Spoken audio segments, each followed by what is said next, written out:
Alright, here in this next video we're kind of getting into some final details of the restoration. And there was a vacuum leak in the car coming from this line here. And let's see, this line on the right goes to the tank in the back. That one holds pressure, no problem. This line right here goes to the door locking system. So I had to debug which part of the door locking system was not working. So I wanted to start with the master switch on the driver's side. So what you do there is you lift up the vacuum line cover and you plug off the two lines that go to the distribution system for all the doors. Here's the unlock distribution system, and right underneath it here, there we go. That's for locking and that's for unlocking. One has a red stripe, one has a green stripe. So if you plug off the two lines, then you have bypassed all the door locking system, passenger door and rear doors. And it also feeds, if you notice, it feeds across there to the driver's door, and then there's a T underneath there that goes to the door there. So anyway, once you bypass all that, you can then check the master locking switch. And sure enough, see my golf tee there? I found a leak in the master locking switch. So I'm going to replace that switch, and then I'll plug that back in once I know that switch is good. And then I will plug back in these lines and test all the doors. And if any of the doors aren't working, I'll replace the actuators in the doors. So you can follow along with me as I do that in this video. Passenger side, and you can see I've removed two screws and a little clip, and those hold the door lock. Here's the lock, it runs right up here. Here's the locking mechanism, goes right up to there, runs down here into the door, and that little lock attaches to the top and clips in to the door actuator here.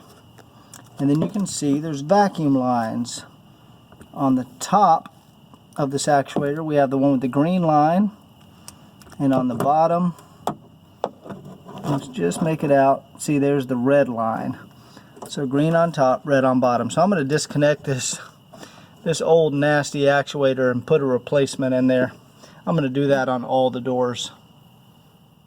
So despite this actuator looking all dirty and original, you can see if I hook up the vacuum line to the unlock, it still unlocks. And let me hook it to the lock now. Now I have it hooked to the unlock. And this one actually still works. That's crazy. 40 years old. But anyway, I'm going to replace all these because I just want to have new ones in there. I've identified this as the culprit, but I think it could potentially be because someone has been in here before and connected the vacuum line wrong. You can see here we have, you can barely see in there, but the main vacuum feed is the yellow right there, and it's connected right here. However, it's supposed to be in the middle, but in the middle we have, let's see if I can get in here. Okay, we have the red in the middle and the green on the inside.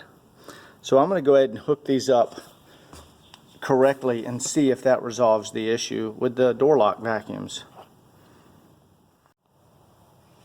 Alright, I'm just working on the driver's side rear door now, and I'm going to replace this actuator. This one looks a little different than the one that was on the other side. It was possibly replaced already, but I'm just replacing them all. And I'm just recording the connections of the lines. The red vacuum line goes on the bottom, and the green striped vacuum line connects to the top. Alright, I just took that one out right there, and it was actually a VDO brand, and you can see I'm now putting in genuine Mercedes. So I'm going to go ahead and get this installed here, and I'm going to go ahead and do it on the rest of the doors too, so we have all genuine Mercedes parts. Okay, this side is done. Got a nice brand new actuator. I just left the Mercedes sticker down there on the bottom, so in 20 more years the next guy can get to see that. So that's installed, and this lock is connected and the lines are hooked up. So let's go do the rest of the doors. Okay, so I have all the vacuum pods put back in the doors, and the door panels are all out, but I'm just going to zoom in now. There you go. I'm going to lock the driver's side door, and there you go. You can see it now actuates on the passenger side. And let's just see if we can get this one here too. Alright, I'm going to unlock it. There we go. You can see it comes up. Sorry, it's a little... There we go. And now if I lock the door, you can see it goes down. Now I'm not sure if we're going to be able to see the one over there. Let's see, we'll record it from back here. Oops, I need to unlock it.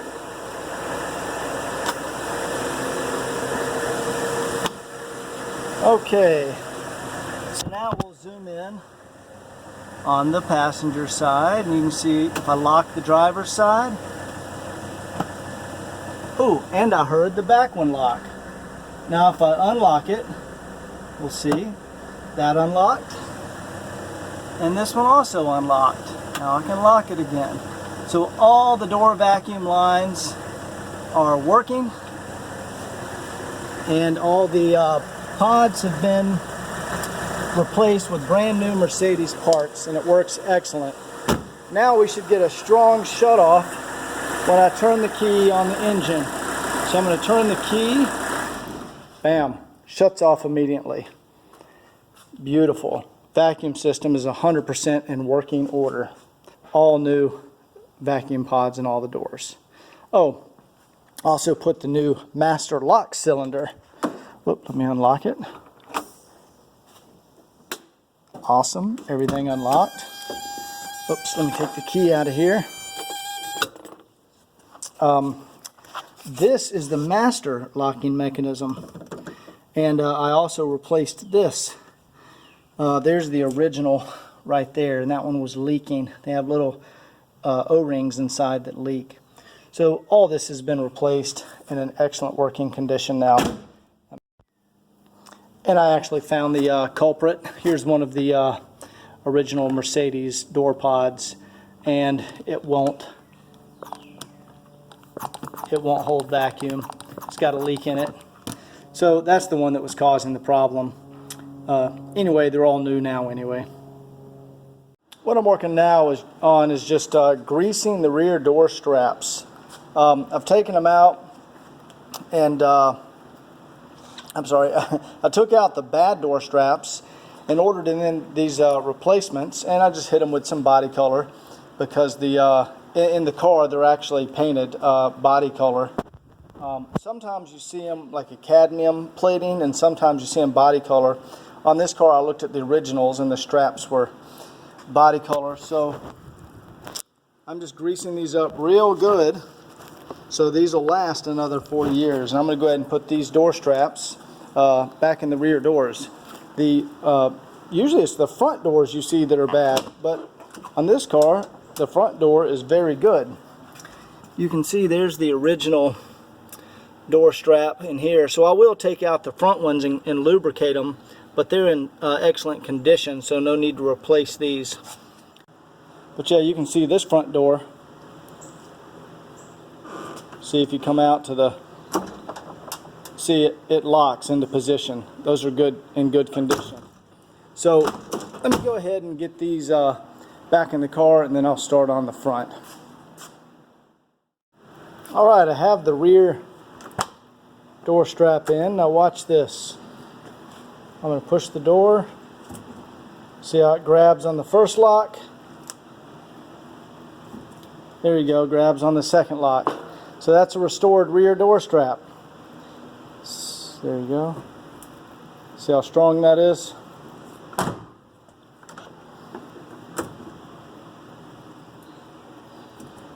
That's how it's supposed to be. I just wanted to show you the rear passenger side.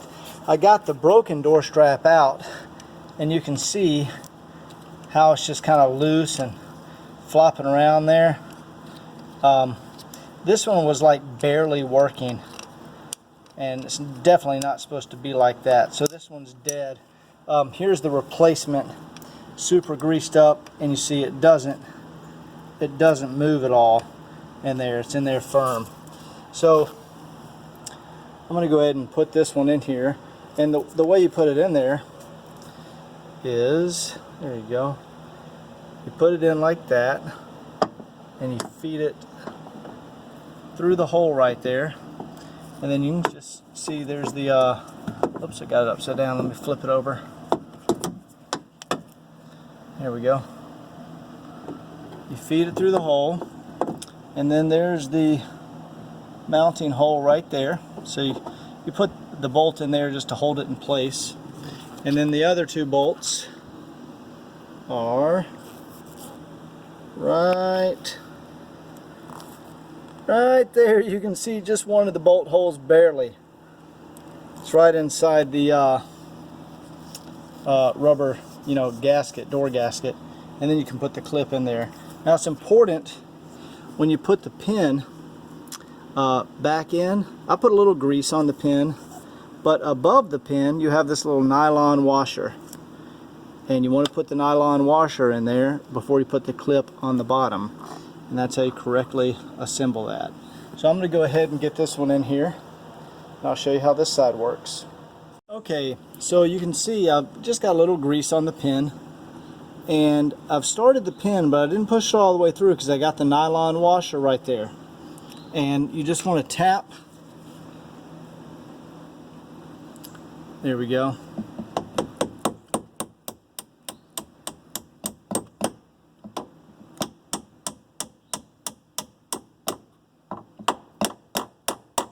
And that's it. And to finish it off, I can't do it with one hand, but I put a little punch on the top of it like that, and just do the final tap to seat it. And then the little clip goes around the bottom right here. You can see here's the little clip right here. It's just a little C-clip. So I'm going to go ahead and put that in, and we'll see how this door works.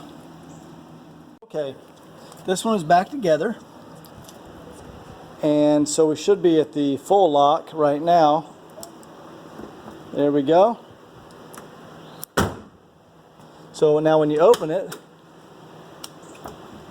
it catches like it's supposed to on the lock, and then there's the final lock. And the doors, your door should always work like that. When they don't, you replace the door strap. So there we are. See, we catch at that lock, and then we can shut it, and that is a correctly working Mercedes wagon door. Have the lock and the window track lubricated. The new vacuum door lock vacuum actuator installed. It's very important that before you put the panel back on the door, you seal the door with a plastic membrane. Now this is actually the one that came off the car. It's in good condition. I don't have it centered. It actually goes a little over farther this way. But you just use your interior headliner adhesive. It's in a little spray bottle, and you just spray along the edges, and you put this right back where it was. And this acts as a water barrier to keep condensation, water from getting down inside the door. So it's very important to put these back on if you're doing a correct restoration. If you don't, you're going to end up it'll end up condensation will get in your door, and it'll mess up the interior door components. So we're going to go ahead and get that on. I'll show what it looks like when it's complete. Okay, this is what I used for resealing the plastic membrane. It's just a multi-purpose 3M adhesive. It's just a spray adhesive. And you can actually see on the door where the factory put adhesive, all this yellow. It looks like they might have brushed it on. Yeah, you can see the brush strokes. They just took a big paint brush and brushed that stuff on there. But so I just take this adhesive and I spray everywhere they brushed.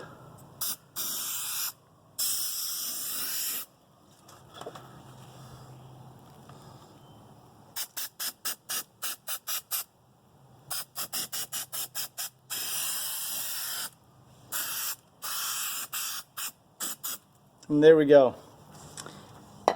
So I've got it all around where they brushed, and then you just let it sit for a second to get tacky, and then you put the membrane on. I'll show you what it looks like when it's done. Alright, and there you have it. The plastic is sealed. See, it's on there.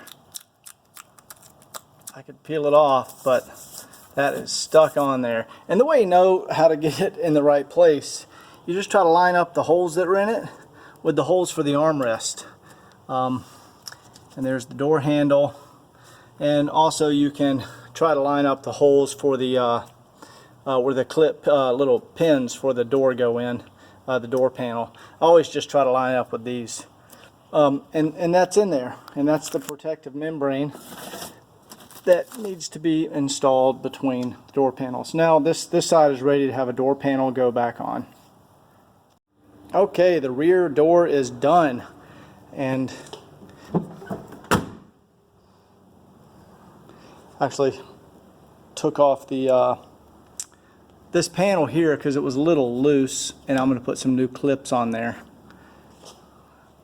But anyway, the door, it's a little squeaky because that hinge is actually, it's so strong, but yeah, you can see how strong it is in there now, and that's correct.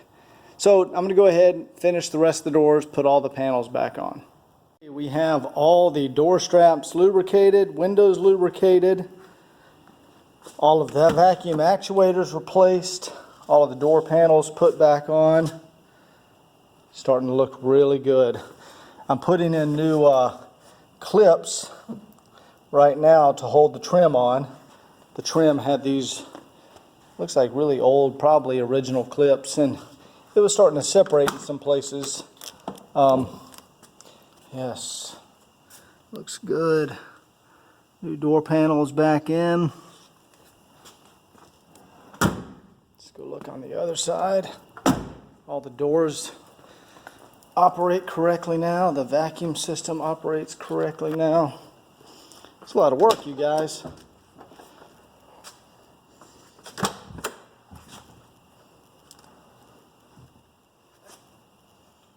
Looks really good now, though. Look at that. Have y'all ever seen a wagon with unwrinkled vinyl on the back? Look at that. The front has barely any wrinkles, too. It's pretty incredible. Anyway, yep, and you saw the back of the seats where I fixed the nets on the back of the seats. There's some new rubber on the doors, so you kind of got to slam them.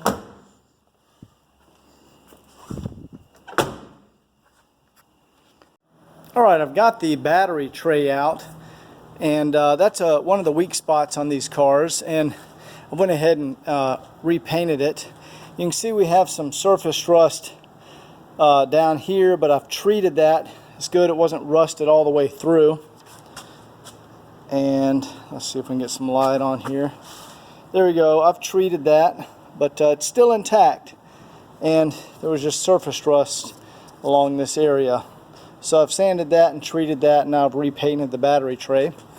And another weak spot on these cars is right down here under the battery tray. Now you can see here there's some surface rust, but it hasn't, here let me get a screwdriver, it hasn't rusted through. It's just surface rust and it's solid. Whoops, sorry. and it's solid. It hasn't rusted through. So I'm going to go ahead and treat this area right here to keep it any further rust. And the reason is because the drain hole is right there. See this? See the drain hole? But anyway, I'm going to go ahead and treat this and then repaint it body color, treat it with a rust treatment, so that will never progress anymore, and we'll be good to go there. See, I've got everything, a bunch of towels up here that cover everything up, and I'm going to tape a little and then paint that little spot in the corner right back there. All right, guys, I think this came out really good. I rust treated and painted body color the area that likes to rust down there. So that's going to be good for the next 40 years. And body color paint came out great. Matches the car perfect. You can see there's the original paint. There's the body colored paint. And I ordered this body color. You can call, there's a company, Automotive Touch-Up Paint. I think it's automotivetouchuppaint.com. And you pick out your color code from Mercedes or whatever vehicle you're working on, and then mix you up the color, put it in a can, and send it to you. And that came out really good. It blended really nice with the car. And so that is now taken care of. And time to get this battery tray back in the car. I also ordered just some clear coat to match the, to clear over the body color. So I just went ahead and hit it back here with some clear coat, and man, looks really nice now. That's all treated and in outstanding condition. All right, I've got the battery tray back in, put the hardware back on, put some new hardware over here because the other one was looking kind of rough. But yeah, got it treated, and I painted and clear coated it, and that is going to last another 40 years, and it looks really good under here. So now I'm going to put the battery back in, and we're done with that area. Next, I'm just touching up and clear coating the air filter housing. It was actually in really good shape. I just wanted to make it look brand new. So I've just painted it. I did flat black with a clear coat on it. And then here's the top of the air cleaner housing. I put a little paint cap over that part so I don't accidentally paint it. But yeah, this is my life jackets and paddles for I live near a river. That's why it's stacked on those. Anyway, these are done, and I'll reassemble these shortly. And all these pieces are in really nice condition in the air filter housing. So anyway, let me get that battery back in here. And got the battery tray back in. Got that all mounted with new hardware. Got a fresh air cleaner in there. Have painted and clear coated the air cleaner housing. Everything's lubricated. Man, I'm on the final stretch. Next, I have to go to the alignment shop because you can see my camber. That's when I put on the new suspension. Camber is definitely too far negative. So I got to drive it over to the alignment shop. I'll probably put it on the trailer. And got the final layer of clear drying on the air cleaner housing. It won't be that shiny. It's just fresh and still wet. So that clear will dry, and then we'll put that back on. And man, I'm on the home stretch for this car. Anyway, I'll keep you guys posted. Okay, I just finished detailing and cleaning the engine compartment, and man, it looks beautiful. The clear coat has dried on the air cleaner cover, and man, this car is absolutely beautiful. Put tons of work into it, but it is very, very nice.